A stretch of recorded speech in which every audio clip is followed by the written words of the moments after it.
welcome to yet another Housing.com webinar. Today we are discussing the second wave of COVID-19 and how this is impacting the real estate sector. I'm Jhumur, Ghosh, Editor-in-Chief, Housing.com News, and here to throw some light on the matter at hand are our panelists. We're joined by Dr. Niranjan Hiranandani, who's the National President of NAREDCO, founder and MD of the Hiranandani Group. Hello, sir. Hello, good afternoon. Yes. Sandeep Runwal is the MD of the Runwal Group. Sandeep, great to have you here with us. Thank you so much, Jhumur. How are you? I'm good. Rohit Gera is the MD of Gera Developments. Rohit, thank you so much for joining us. Having me, Jhumur. Great to be here. And Rangarajan is the Group COO of Housing.com, Makan.com, and PropTiger.com. So I'd just like to inform our audience members that Riza Sebastian, who was supposed to be one of our panelists, she won't be joining us today because of a personal emergency, but we look forward to her participation in our future webinars. So I'm going to get down to the questions. Dr. Hiranandani, my question is to you. I'd like all of us, to sort of give our views on the matter, but I'll address it to you first. Give us a big picture. The second wave has been a lot more brutal. It's a humanitarian crisis, unlike anything that we have seen earlier. How is this impacting not just our day-to-day lives? How is it impacting the market overall?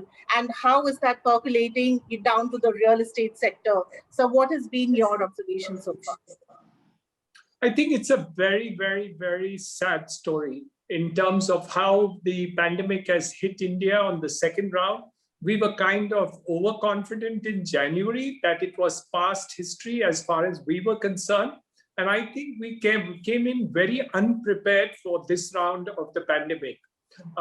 Having said that, India is very resilient and we have innovative solutions to getting all these problems. However, we could have avoided a large number of deaths which have taken place at this point of time had we been better prepared.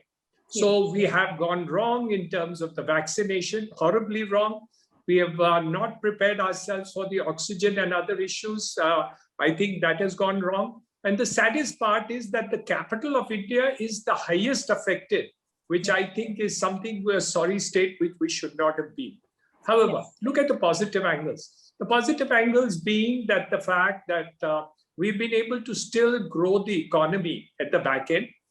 So you have 1,41,000 crores of rupees in terms of GST collection. So there is something which is continuing to work. Agricultural operations still continue. So the agriculture and that part of it of India does work. So we have to see that we go back to the first statement of the Prime Minister's last year when he said, "Jaan hai to jahan hai." We thought that it was behind us, but now we are back into the front and we are taking care of it. So hospitals are setting up oxygen units. We are trying to procure whatever is necessary from outside. And of course, the vaccination problem part of it, hopefully, will get over in another 3 to 4 weeks' time while we import vaccine and increase the productivity of it in the same. On the real estate side, I think we are all in the same boat. And the problem has been that we had fantastic 6 to 7 months. Right from September to March, September of 2020 to March of 2021. It was unprecedentedly wonderful period wherein people looked forward to buy a house.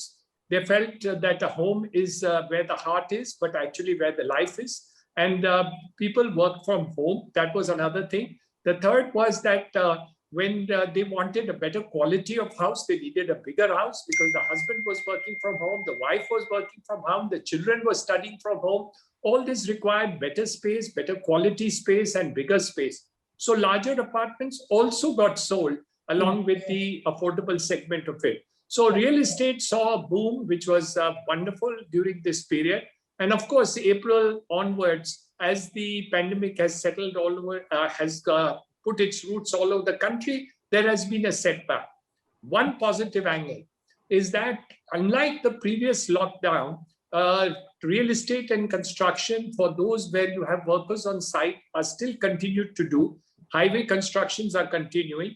Road constructions are working on. So in Mumbai, the metro construction going on, Cross Harbour Bridge going on, The metros of 300 kilometers of metro are going on. So I think by and large, the reverse migration has been limited, though it has happened, but not to the extent it happened last year. So I think there is a positive element of being able to look at it, but our preparation was horrendously bad. And I think somewhere down the line, our focus went on elections, our focus went on the Kumbh Mela, and I think that was a disaster for our country. However, mistakes are the past, and we should now look at the present and the future. And I'm hoping, and we have represented to Maharashtra government again, that the stamp duty relief which they had given last year should be reinstated. CREDAI and NAREDCO both have really represented to the state government that you should bring it back. And we are also asking the other state governments to do so at the national level. Yeah. What about you, Rohit? I mean, we were discussing this earlier. What has been your observation? What have you experienced, personally from a business point of view? How is this impacting the sector, in your opinion? So, Jhumur, I think, the last time when the first lockdown happened, there was a lot of uncertainty around job losses, right? A lot of people were not, thinking about not buying because we don't know whether we'll have a job. There was talk about massive layoffs, which ended up not happening. This time around, the uncertainty is really around life. And therefore, this time around, the fear is around something very, very different. Also, keep in mind, when the lockdown actually happened, the number of cases weren't, it was just starting off. This time around, we've seen the real fury of this, and the wrath of what this pandemic can actually unleash on society. So I think, everybody has stories about people who they know who have died. And therefore, there's a palpable fear this time around. Now, in that situation, therefore, for us, we don't see, we've seen a tremendous drop in terms of the number of inquiries as far as the real estate sector is concerned. And that's completely and totally understandable. And in fact, I think like our sales offices aren't open. And as a result, there's no sales which are really happening. Barring some leftover inquiries which were there, which may be, kind of continuing and being processed. But for the most part, inquiries are down to virtually nothing. There's few inquiries and far between, and that's understandable because people are just fearful of their lives.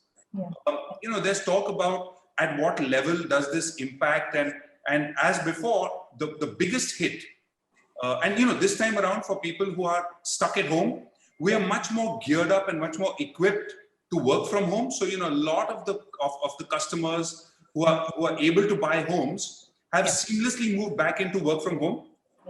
So, that those kind of things have continued, but I think it's just a fear piece right now. And I think it's a matter of time. It's a wave, and waves subside. I think we have to all just be resilient and batten down the hatches. And I think, we'll come through it. I think we're all, we've seen the kind of resilience of the human spirit in the last time around, the way we bounced back. And I think we'll see it again, but it's a matter of time, and it'll happen. Mr. Runwal, earlier we were talking about this, and you said that, you're a Mumbai-based developer, slightly luckier. Perhaps you'd like to explain to our audience, that why do you feel that maybe Mumbai is slightly better, handling or geared towards, what's going on. So if you could share your thoughts. So that was honestly a very relative comment to what's actually happening across the country. And like Niranjan Bhai has already mentioned, the earlier wave was it was a surprise. It was a shock. The first thing everyone was caught by unawares what COVID is, how it's going to react, how it's going to impact. So everyone had gone into a little bit of a stress mode. And the earlier the crisis was really revolving around, will the businesses sustain? There's going to be a huge depression in the economy. It's just going to collapse. Luckily for us, like real estate did recover and it bounced back well. The economy's bounced back well, production everything recovered. And the year was a very good year till March. Unfortunately, I don't think we were following what was happening in other countries across the globe. And somehow we felt Indians are immune to COVID and it is just a flu, it will go away.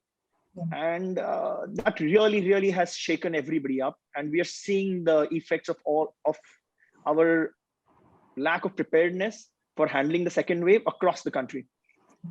Mumbai, luckily, I don't know, but we were the first to go into a lockdown. At that time, it did create a lot of pain for us.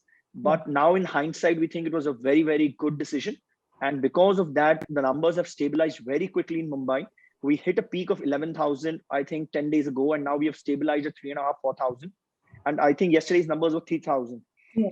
So it's very, very, also it's not such a bad situation in terms of hospital beds and oxygen anymore in Mumbai, to the fact that the Supreme Court has praised the municipal commissioner, which is a very, very good indicator of science in Mumbai. Yeah. Right now, again, like Rohit said, business is really secondary on all our minds, because we've been running around organizing medicines, hospitals, all for our staff. Some of the staff members have started losing families. It's become a very difficult situation and environment to work in. Yeah. I do not see us coming out of this very, very quickly, and it won't be unscathed. When people come back to work also, there will be a lot of grief when they come back to work. There will be a lot of burden they will carry, thinking when the third wave is going to hit, when the fourth wave is going to hit. Yeah. The only way, I think, why Mumbai is a little better is also because we are vaccinating faster than rest of India. And you're seeing the effects of vaccination across the world. You're seeing how America is reporting, opening up economies, people are moving around. They have even gone to the extent and saying no masks required. Yeah. So I'm hoping Mumbai is one of the faster vaccination centers, and we are really doing a very good job with it. We are just waiting for more vaccines. That's the biggest crunch of it. So to be honest, business right now is not, selling is not the priority. Keeping construction sites are on. Yeah. Keeping your labor intact, keeping your staff safe, keeping them healthy. That's really our topmost priorities. Yeah. Mani, what have been your observations, from a business point of view, like how is this impacting the business? See, I think the first phase of the pandemic established a few things. The first is the importance of the house. And as Niranjan sir said, home is where the heart is. So the value of the home was reinforced in the minds of the buyer. So that's one. Second is we also saw people look for larger homes. The concept of working from home came into reality, which meant that we saw growth happen in newer micro markets. And we also saw the emergence of demand in tier 2 and tier 3 cities. Last year also, around the time of April and May, Corona was not as widespread. We actually didn't know what we were dealing with. And a lot of us were not either directly or indirectly impacted by the advent of the coronavirus pandemic. But things are very, very different today. In a sense that almost all of us, including my esteemed panelists, I'm sure, are dealing with a very tough situation in their own companies and doing their own whatever is possible to help people in this time of need. Now, what I would say is that, from a demand perspective on platforms like Housing and Makaan, we have not seen that significant a decline in demand, either in the buying home segment, which includes new projects and resale, and in the rent segment. In fact, the decline in demand that we saw in April is something that I would largely attribute to seasonality, since March tends to be a very strong month in terms of home buying. So that kind of tells me that customers are still interested in buying a home. The question is when. So things would have to clear up. And as my fellow panelists said, we all need to get into the mode of doing business once again before transactions really take place at a fast clip. There are some cities that have been more affected than others, and this is a lot to do with the scale of the virus hitting that particular city. So talking in terms of individual cities, we saw Mumbai being very resilient in terms of online demand. Pune has been quite significantly affected. And we are seeing that Delhi NCR has also been significantly affected. So if I talk about business per se in the month of April, the southern states, Chennai, Bangalore, and Hyderabad, even though business was not as strong as it was, let's say, in the month of March, we didn't see that much of a decline. We saw a decline in Mumbai, very, very significant decline in Pune and in Delhi NCR. However, so far as the real estate sector is concerned, this sector is not new to challenges. And this sector is very, very resilient. And we have three stalwarts from the real estate sector here. who have surmounted severe challenges during the course of their career. Yeah. So I would say that as a real estate sector, we are much more prepared to Okay. handle this. We have seen this before. And it's only the scale of the pandemic which is kind of preventing us from focusing on the business, because right now human lives are at stake. So, speaking of business preparedness, last year there were two major issues, sort of hit the demands, the supply side of things. And one was, of course, the cash flow issue. So has hindsight been useful, Niranjan sir? Have you learned your lessons, from the last lockdown? Would you say that this time around all developers are sort of handling the cash flow situation better? What kind of liquidity issues are you coming across in the sector? Jhumur, you're asking the wrong person. Liquidity issues. No, I think, Sandeep, that's, what Sandeep is saying is right. It's not that everybody or every location or every project which has been badly hit. And partly because what Sandeep and Rohit both mentioned, that the period of just after the first round of COVID, when it opened out, things actually panned out very well. So those who were ready with product, those who were ready with commitments, those who were able to get cash flows running, were able to, in fact, get good sales during that period. And that is universal, which has happened, which money also has confirmed. But having said that, cash flows will always get hit badly. Because what happens is when sales stops like this, and then you have reverse migration, when you have migration of workers, and then you have RERA on one side, and you have litigations on the other side in terms of property and the customers' clients demanding money back. I think this becomes a very complicated. And we must remember, in the last 2.5 years earlier, also post demonetization, GST coming in of RERA, where 70% of your money was escrowed project-wise. I think all these things have compounded the offense to the real estate industry. So irrespective of what you may say, there is a segment of the industry which has not been able to come out of this problem.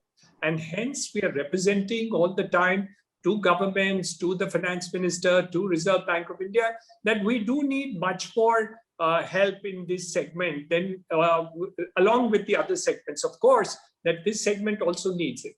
One of the answers which came across to answer your question, Jhumur, is the Swami Fund, which got in at 2019. Unfortunately, we thought it was 25,000 crores. It's actually 10,000 crores now.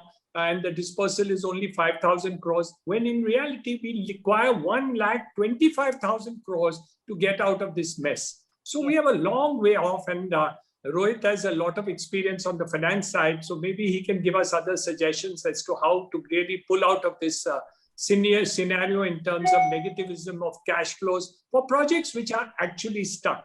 They are already gone into NPA. We need last mile funding. And unless we don't get the funding, the buyers don't get the product, nor does ultimately the lenders who have already put in the money get into it. So we need that kind of a situation where different funds, along with like the Swami Fund, come into the picture in a much bigger way in order to save the market. So yes, we had a bad time in the last couple of years. COVID has compounded it, both the first wave and the second wave again. But we did have a respite in between, but not everybody could take advantage of it. That is the issue. So some of us did get a benefit of it, some did not. Some projects got advantage, some did not. Some cities and locations got advantage, some cities did not. For example, NCR did not pick up at all because of so much stock in terms of it and problems which took place. The Greater Noida area didn't do it. In fact, so many of them have now been picked up, and the Supreme Court has intervened in various projects in order to get those things completed. It's a sad story. I mean, real estate's been going through tough time, but as Mani said, we are resilient, some of us, hopefully, and we'll be able to pull out of this kind of a thing over a period of time, but we have to swim and ride the wave rather than to sink below it. But we do need a lot of help in the process. So Rohit, like Mr. Hiranandani said, do you have any tips, any lessons, that we should have learned by now, any suggestions? And of course, do tell us, what your take on this is. How have you experienced it, this time around? So Jhumur, I think Mr. Hiranandani is being extremely complimentary and overemphasizing my ability. Nonetheless, I will, throw light on whatever my few thoughts are. But what we've looked at and what we've seen is in the going up to even the first wave of COVID, right, and the first lockdown, a lot of developers were in financial stress and trouble, right? A few of them were still doing okay, and very few of them were thriving. Yeah. Right? Now, the lockdown comes along, then you open up, and then the demand kicks in. So those that were already in what we call, let's say, the ICU, for example, yeah. right? There was nothing for them to get out. Yeah. Those that were okay, had some projects, were able to kind of rejig their product, were able to get sales going, yeah. right? Saw some benefits, and those that were thriving have actually become stronger in these last 6 months. And now, again, you are hit. So, so those who are at the margin may find it a little bit difficult. My view on, in terms of how do we get 100 and how many ever 1,000 homes which are stuck, and it's absolutely, deplorable that there's so many people who've got, home loans which are outstanding. They've been waiting for 8 years, 10 years, 5 years for their homes. It's a deplorable situation, but I don't see the government stepping in because for whatever reason, based on the prevalent practices at the time, within a pre-RERA area, in a pre-RERA time, right, era. And in that situation, it was the norm for a developer to take funds from one project and look at doing some other project. Okay, this was the norm, right? Now, in that situation, you end up with 3 or 4 or 5 major hits to the sector, and therefore you find developers suddenly struggling. Yeah. Now, they've taken the money out, okay? Customers are stuck. So bankers are coming in and saying, well, we'll put money in if there's some profit which we can make, if there's a return for us. Swami Fund says the same thing. We'll get first, rights to take money out. So who's going to put the money in? The developer is virtually bankrupt, right? So the only people who can actually and who need the support are the home buyers, okay? They, look, you paid, let's say you bought a home for 6,000 rupees. Yeah. You paid 4,000 out of that and your construction is halfway through. It may cost you 12 or 14 or 1,500 rupees more a square foot. Let's say you paid the full 6,000, right? And you have to pay another 12 or 1,400 rupees. You're going to add 1,200 onto your 6,000, but at 7,200, at least you have your home. So I think it's going to be a collective effort. I think the home buyers are going to have to come together. I think there's a tremendous opportunity for somebody to come along and play the sort of intermediary, right? And you can turn on and say, look, we'll still have the lien on the developer's house and his other property and whatever else. Yeah. If there's some leftover liquidity or some leftover inventory in the project, that will get sold. And first you repay the home buyers who funded the completion of their homes. Yeah. But, we waited around for government. We waited around for financial institutions, right? We waited around for the developer. The only way to my mind, that this gets resolved is by people who bought those homes coming forward, right, being supported by the financial institutions. Maybe the government needs to step in and say, look, those top-up loans that we give, the government will pay the interest on those. So those would be interest-free loans to the top-up to be able to complete those projects. Yeah. Right? I think it's only going to be something of that sort where people help themselves is when we're going to see these projects get completed. Because otherwise, everybody's too busy looking for himself and looking at his own returns. And I don't see it getting solved in any other way. Yeah. So, Mr. Runwal, what Rohit said, gives us something to think about. Are you also one of those developers, who's beginning to feel, that, we can't really rely entirely on the government, to resolve this at this point in time? What's your take on this issue? Because this is such an important issue for the sector right now. So, Jhumur, while I would agree a little bit that, yes, there is a requirement that the government intervenes and helps the real estate sector out, we should step back and see what actually happened to the real estate sector from 2015-16 onwards. It is not only the government's blame, it's what we have done to the industry ourselves as developers. If you would notice 2015, first of all, real estate as a sector doesn't get banking limits to buy land. It's not a manufacturing sector where to put up a factory, the banks are more than willing to lend you money. Yeah. But if you want to buy land, nobody will give you money. So you end up going to an NBFC and you borrow at 15, 16, 18, 20%. Yeah. First is when a person is borrowing at 15, 16, 18%, he's digging his own grave. Yeah. Because real estate no longer has been returning that kind of money to anybody for the last 5 years. Absolutely. Secondly, the exercise, what used to happen in Mumbai is the FSI policies have always kept changing. So one land parcel, if it has a potential of 100,000 square feet, all of a sudden became 200, 300. So if you had a borrowing of 100 crores, all of a sudden you're eligible for 150 crores. Yeah. So the builders who were in stress started moving from one NBFC to the other, and they were playing, passing the parcel, to be honest. Yeah. And that's where all this crisis has started. Yeah. And more debt has piled up in the books of the developers, and they were not able to service the debt. And actually, before we went into 1920, a lot of developers were under severe stress already. Yeah. We were already seeing a lot of NBFCs trying to offload their portfolios. We were seeing Swami Fund had come into existence. The government actually stepped in and created a Swami Fund to ensure that some people at least get their homes out. Yeah. But I think the mess is a little bit more deeper. It would be very, very important to see how we can raise money for these half incomplete projects where at least all clearances are in place. Yeah. Secondly, what is also happening is just not the financing part. The financing has also got linked to statutory approvals. Yeah. Today, you struggle to get an environment approval. You just struggle. It's a never-ending task.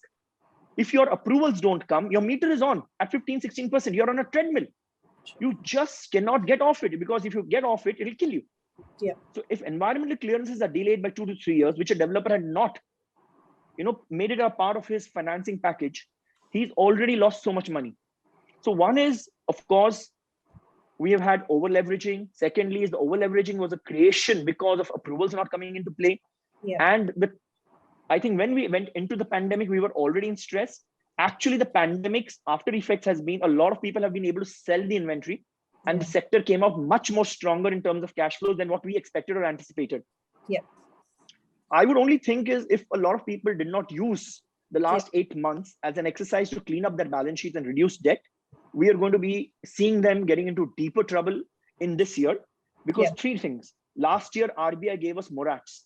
We didn't have to pay loans. We didn't have to pay interest for 4 months of the pandemic when everything was shut. Right now, there is no such moratorium. You are continuing to pay your EMIs. You're continuing to pay your interest. Last year, when we went into lockdowns, all the builders, most of the people started cutting down their costs. Salaries were cut into half. Cash was being conserved because all of us were scared. This year, again, because sites are on, construction is going on, there is no question of doing that. So you're not going to be able to conserve cash. Third, there is no sales. There is no money coming in. So you are actually going to be supporting this only from internal accruals or from existing cash or your balance sheets. So like we are seeing, this sector is only going to consolidate. You're only going to see people who have used the last 8 months wisely consolidating, coming out much, much more stronger. And you're going to see more stress in the real estate sector if these people had not deleveraged themselves. Yeah. Mani, you deal with developers as clients, right? So you are in a unique position in that sense, to sort of gauge what's going on, with their businesses. What has been your sense, in terms of just cash flow management? What are developers saying to you as clients? Well, the first thing is that, the government of India has come forward with various schemes like the Swami Fund, the Distressed Assets Fund, and all that. I'm not sure how good the implementation is, right? And so that's something which the government needs to look at. Second, the scale at which the government is trying to provide assistance is just not in sync with the size of the sector, right? We are talking about a sector which is about $200 billion, the second largest contributor to GDP. But when you look at it, something like a distressed assets fund, right, the amount which we are talking about is pretty minuscule. So that's one. The second is when you look at a developer's perspective, we got to look at the input costs which have been rising over the years. In cities like, for example, Hyderabad, land prices in some micro markets have even quadrupled. We've seen an increase in land prices in Ahmedabad. Cement prices go up on the average by about 8 to 10% every year. We recently had an increase in the price of steel. Freight costs are going up. Last year, we had massive supply chain disruption, and we had construction workers go away, and there was a slowdown in construction, right? So now, last year, the RERA authority extended the time limit for construction by 6 months. But that really doesn't help, because when you look at the market, people are looking for ready-to-move in inventory, right? So if you look at the share of ready-to-move in inventory as a percentage of nationwide sales, it's jumped up from about 11% to about 20%, right, over the last few years.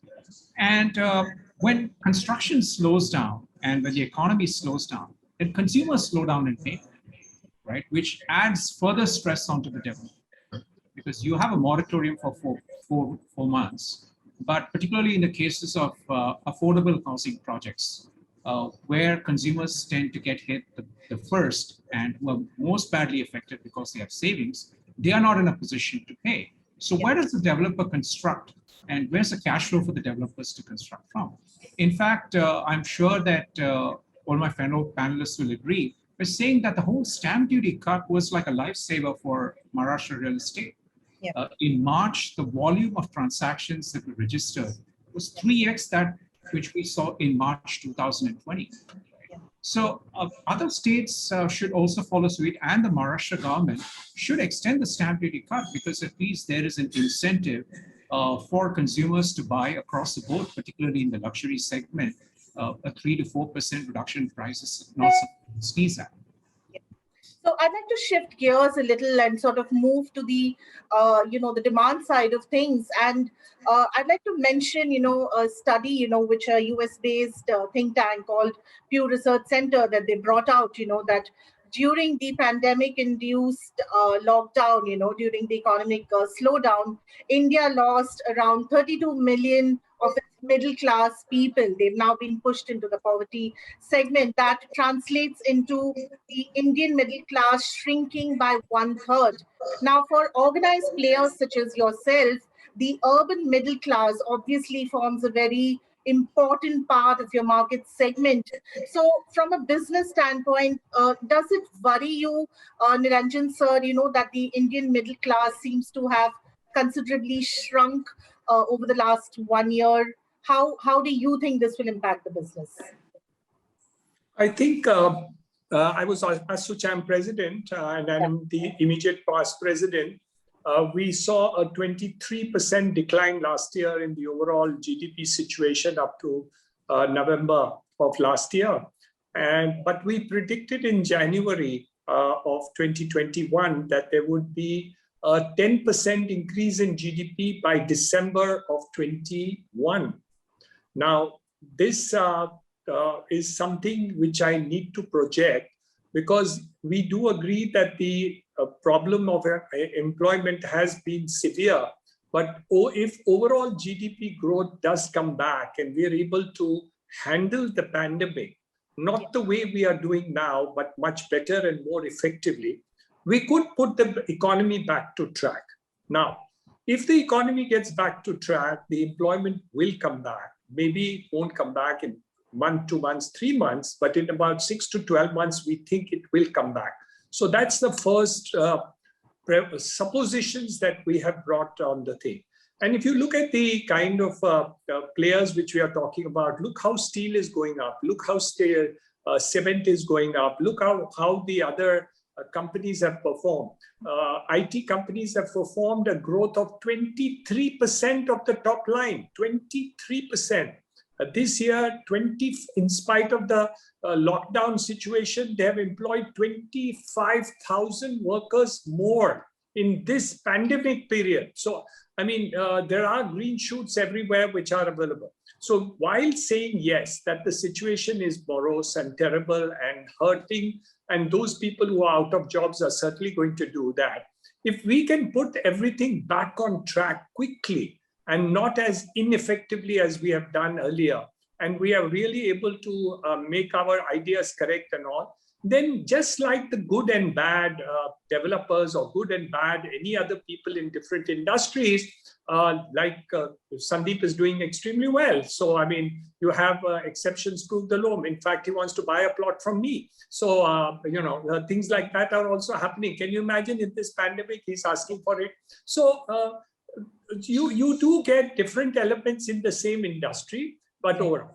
So in the long run, I do see country progressing very well. The hurt and pain is unbearable to me. I've lost near and dear ones, friends, relatives, people from my organization, related people, people of so many people. And that kind of pain is not easy to bear. And it's a bloody shame that this country is not able to do it.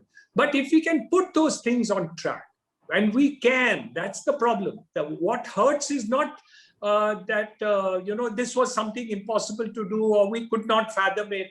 The fact is we could do it. We had all the brains, we had all the ideas, and we haven't done it. And this pain is unbearable for that reason. If we were poor and morass and everything was negative, it's okay to understand. But just because we didn't plan, this kind of pain which is taking place is horrible. So to answer your question is, in the short run, very difficult, but I don't see a long-term pain.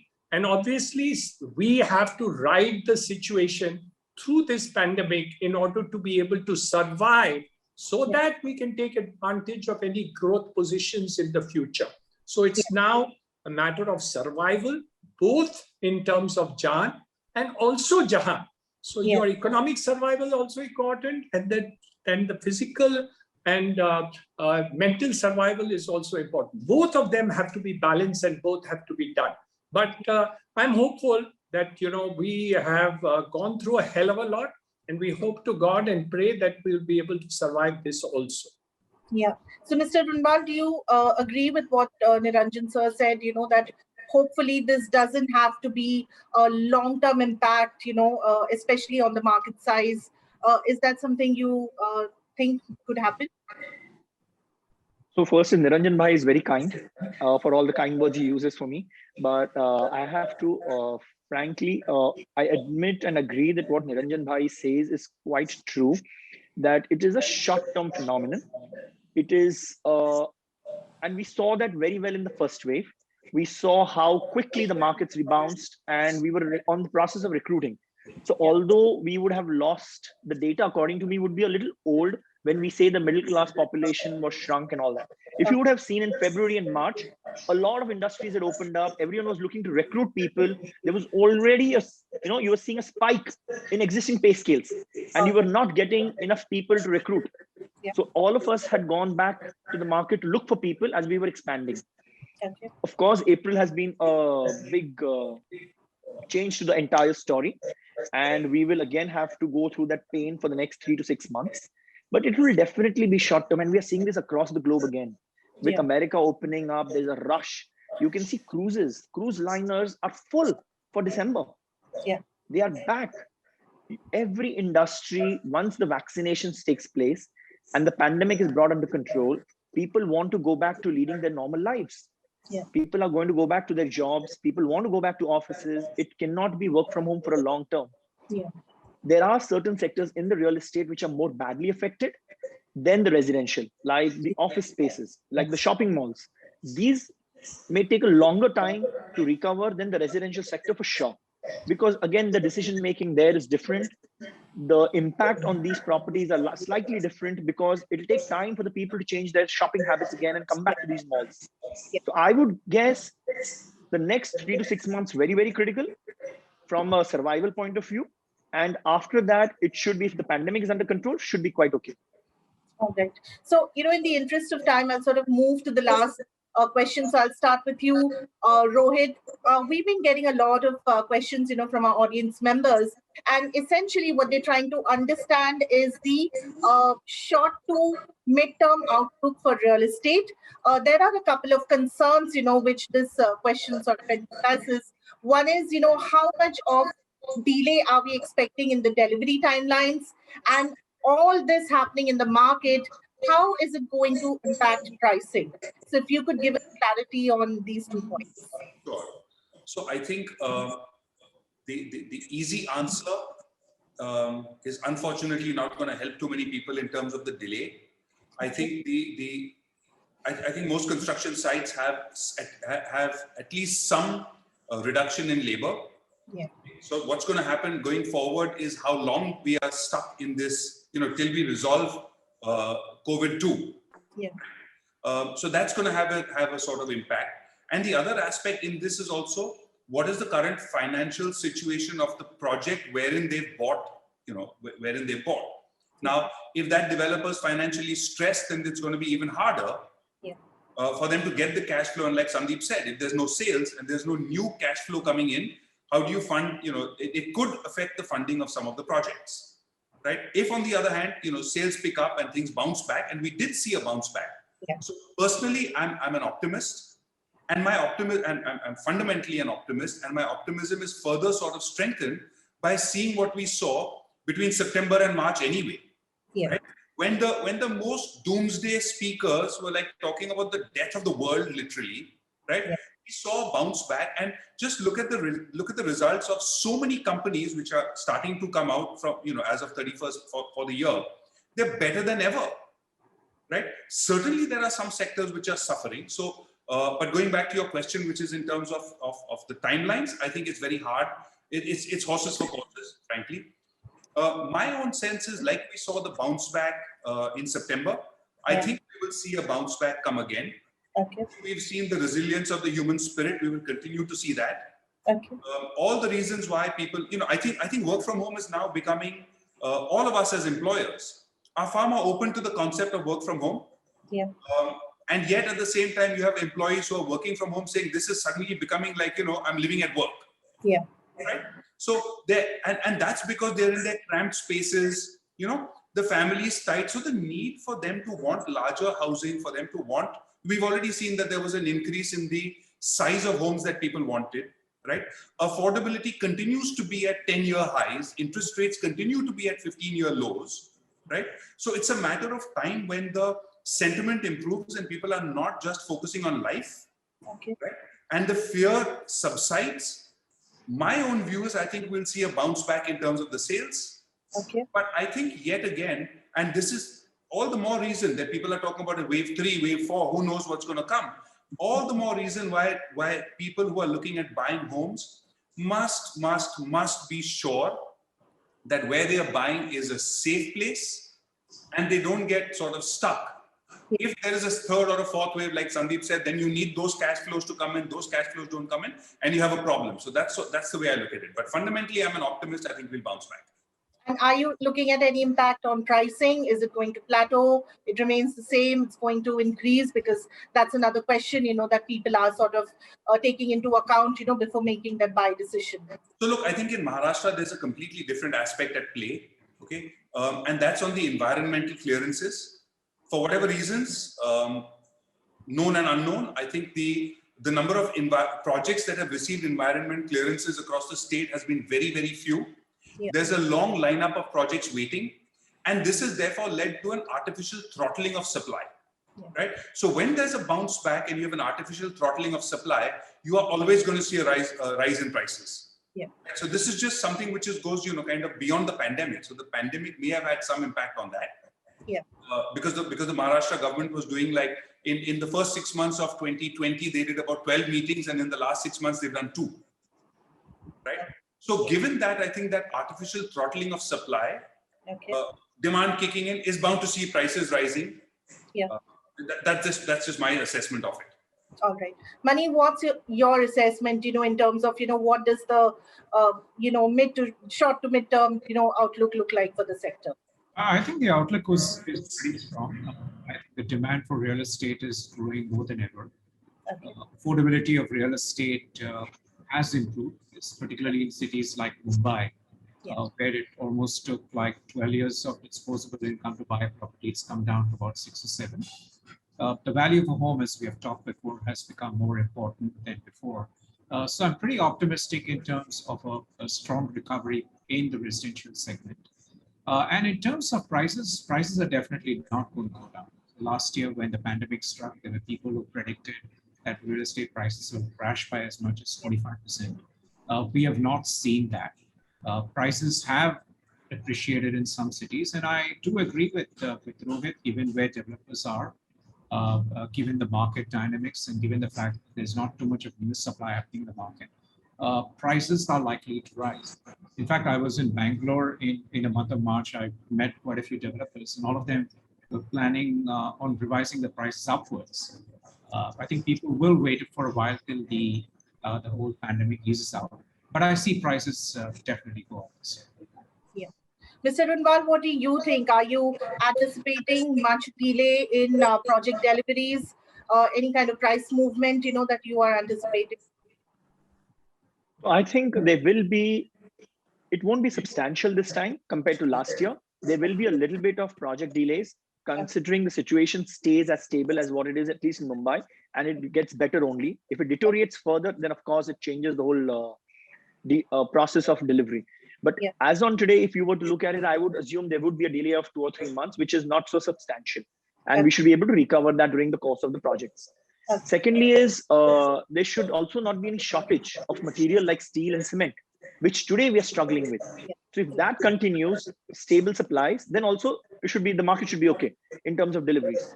And I'm talking specifically only of the Mumbai and MMR markets. Yeah. Okay. On the pricing front, if you would again realize, as the pandemic settled in last year and as we got comfortable with it, the pricing in Mumbai was very, very firm. Deals were closing really fast, and the cost has gone up so high. Steel, what was 45 rupees is now 65 rupees. RMC prices have gone up. It has become more than impossible for a developer to cut pricing, even if he wants to. The cost of approvals has gone up. So it is going to be I would be very surprised if a builder has margin to cut his price, to be honest. Yeah.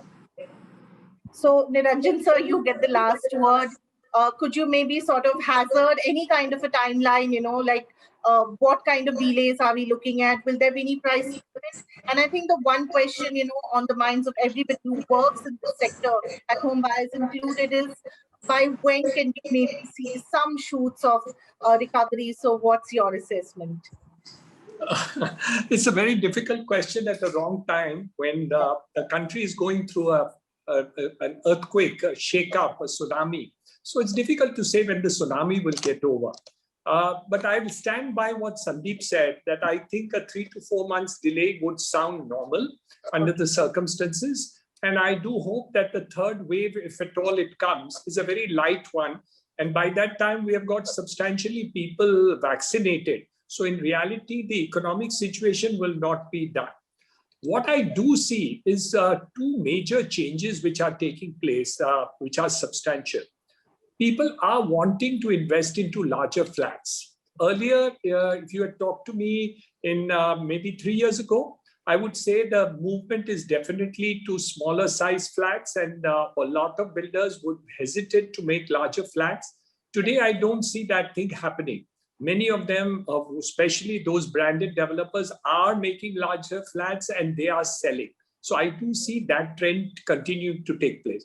The other part of it is people are willing to put out much more money today to buy a house than they would have a couple of years ago. And as just now Rohit also mentioned, that the interest rates on home loans are so low, the lowest I've seen in my entire life. So obviously that situation also has helped the people to do, and banks are ready to give 80%, 85% of the value of the loan, and giving 20-year loans on varying rates of interest and stuff like that. So I think there's a huge amount of incentive to do. Now look at it this way, and that's my last word, Jhumur. And that is, let's say I'm borrowing today at 7%, 6.65, 7%. And inflation is at around 5%. So in reality, the real interest cost is only 2% to a house buyer. And over a period of 10, 15, 20 years, he's actually borrowing at almost close to zero cost. And if you count the tax benefits which are coming to him, buying a house becomes a real sensible thing to do. So I think money will be able to now put across to the customers that, if you take a housing loan, in reality, the banks are paying you for it in order to get it, because you get both the lowest rate of interest as well as you're getting a tax benefit. You combine the two and you're paying zero rate of interest for the borrowing that you have for 15 years. Can you imagine? That was unbelievable a couple of years ago. So a long run, I do see, Jhumur, a fantastic period for real estate. The short run, with the pandemic and the tsunami taking place, and of course, the efficiency of our government to handle the situation more effectively, hopefully, in the future than in the past, I think we should be able to make it in the real estate industry very, very well. Thank you so much. Thank you all the panelists for such candid responses. We hope to see you soon, but that's all that we have time for today. Thank you, audience. As usual, you've all been a great audience. We hope to see you soon. Till then, stay safe, stay indoors, and take care of yourself. Bye-bye.